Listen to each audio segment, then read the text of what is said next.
Halo sahabat sehat, perkenalkan saya Dr. Agung Zentio Wibowo dari Klinik Pratama Cita Sehat. Pada info medis kali ini saya akan membahas lebih banyak seputar dampak yang akan ditimbulkan akibat kecanduan alkohol. Konsumsi minuman beralkohol saat ini begitu beragam dan dipengaruhi oleh banyak faktor. Di antaranya ada pilihan minuman beralkohol rendah atau tanpa alkohol seperti 0% alkohol.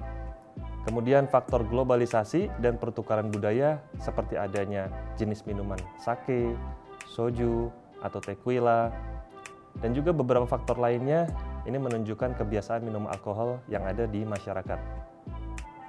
Namun demikian, alkohol ini juga menjadi penyebab kematian yang signifikan, baik secara global di dunia ini maupun di negara seperti Amerika Serikat, yang berkaitan dengan beragam masalah kesehatan.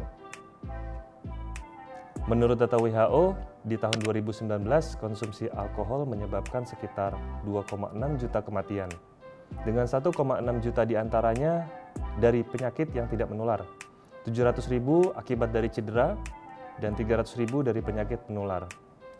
Kematian paling banyak terjadi pada kaum pria, di mana terdapat 2 juta kematian dibandingkan dengan 600.000 pada wanita. Penyebab kematian ini dipengaruhi oleh efek kesehatan, di mana lebih dari separuhnya mengkonsumsi alkohol secara berlebihan dan menyebabkan kondisi seperti kanker, penyakit hati, atau liver, seperti contohnya kondisi yang bernama fatty liver dan juga sirosis. Mengkonsumsi alkohol juga bisa menyebabkan penyakit jantung. Konsumsi alkohol yang berlebihan juga berisiko dengan perilaku seperti berbahaya saat mengemudi karena menyebabkan ketidaksadaran saat mengemudi yang baik, kemudian menjadi mabuk, perkelahian, dan juga terjadinya KDRT. Lalu bagaimana seseorang bisa kecanduan alkohol? Ada banyak faktor yang bisa berperan termasuk faktor biologis, psikologis, dan sosial. Faktor biologis misalnya alkohol menstimulasi pelepasan dopamin yang membuat rasa ketagihan dan juga kecanduan. Termasuk juga pelepasan endorfin yang menyebabkan otak ketergantungan untuk kebutuhan minum alkohol yang lebih lagi daripada biasanya. Faktor psikologis bisa dikarenakan seseorang yang ingin mencari pelarian dari kondisi yang berat seperti stres, ataupun kecemasan, ataupun juga mengalami depresi. Sementara faktor sosial dan lingkungan bisa dari adanya riwayat keluarga yang minum alkohol, yang hal ini bisa mempengaruhi ke dalam faktor genetik. Dan faktor sosial karena lingkungan yang menormalisasi minum alkohol yang berlebihan, termasuk pertemanan ataupun budaya yang membolehkan. Alkohol, khususnya etanol, adalah zat utama dalam minuman beralkohol yang bisa menyebabkan banyak masalah kesehatan.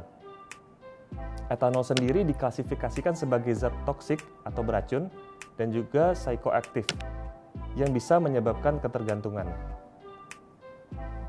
Etanol juga termasuk klasifikasi grup 1 karsinogen yang dalam hal ini bisa diketahui bisa menyebabkan kanker pada manusia.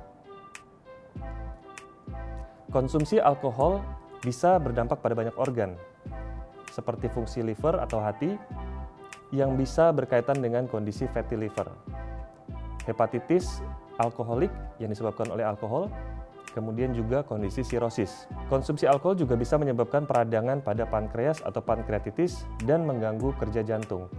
Juga bisa menyebabkan kardiomiopati dan aritmia. Alkohol juga bisa mengganggu fungsi otak dan mempengaruhi suasana hati, perilaku, dan kemampuan berpikir. Hal-hal ini bisa menjadi gangguan untuk kemampuan menilai dan koordinasi, yang akhirnya bisa meningkatkan risiko terjadinya kecelakaan dan cedera. Lalu apakah benar minum alkohol itu bisa meredakan stres?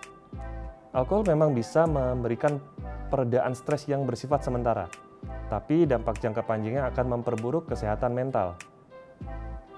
Efek jangka pendek alkohol akan memberikan relaksasi, bisa mengurangi rasa cemas, dan juga mengurangi respon stres yang ini bersifat sementara. Namun dampak jangka panjangnya, tingkat kecemasan dan depresi bisa meningkat dan kambuh. Sementara tubuh sudah mentoleransi minum alkohol tersebut dan ingin minum lagi yang menyebabkan kondisi ketergantungan, yang pada akhirnya bisa memperburuk kesehatan mental. Konsumsi alkohol juga bisa mengganggu pola tidur yang baik dan juga kemampuan kognitif. Lalu apakah minum alkohol bisa menyebabkan kebutaan? Ya, konsumsi alkohol secara berlebihan bisa menyebabkan kebutaan, baik yang bersifat sementara maupun yang bersifat permanen atau menetap. Efek jangka pendek, pandangan akan menjadi buram, bisa menjadi pandangan ganda, dan sulit mengatur kecerahan cahaya. Sementara efek jangka panjang termasuk kerusakan permanen pada saraf optik pada mata yang menyebabkan hilang penglihatan atau kebutaan.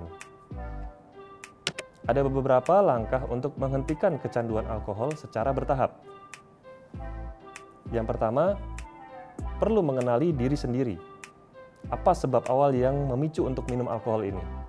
Kemudian harus dibuat target untuk bisa mengurangi atau berhenti sepenuhnya, misal untuk alasan kesehatan, alasan ekonomi, dan juga dengan hubungan dengan sesama sosial. Strategi yang bisa dilakukan bisa membuat perencanaan apakah berhenti secara total, sepenuhnya ya kita berhenti, atau dengan bertahap mengurangi. Jika dikurangi secara bertahap maka dihitung batas minum dalam seminggu misalnya. Batasi ketersediaannya, jangan mudah tersedia karena kalau misalkan tersedia akan lebih mudah untuk tergoda untuk minum. Kemudian tentukan hari khusus tanpa alkohol sama sekali. Dalam 1 minggu, dalam 1 bulan Anda tentukan hari-hari yang khusus tidak minum alkohol sama sekali. Sehingga memiliki alternatif untuk minuman lainnya yang lebih sehat sebagai pengganti dari minum alkohol, seperti minum teh atau minuman sehat yang lainnya.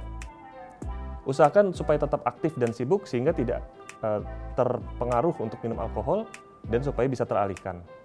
Sampaikan juga ke teman jika sedang mengurangi atau ingin berhenti minum alkohol untuk bisa mendapatkan dukungan dari teman dan lingkungan sekitar. Selain itu juga bisa mengunjungi dokter bila diperlukan.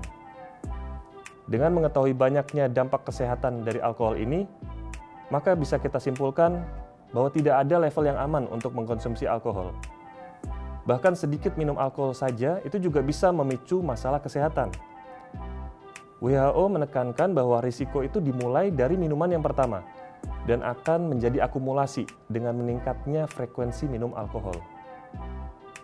Maka bagi masyarakat umum, penting untuk mengetahui masalah kesehatan yang terkait dengan alkohol ini. Dan menghindari konsumsi alkohol sepenuhnya. Itu adalah yang lebih baik untuk kesehatan. Sekian dari saya, semoga bermanfaat. Salam hidup sehat dan sampai jumpa.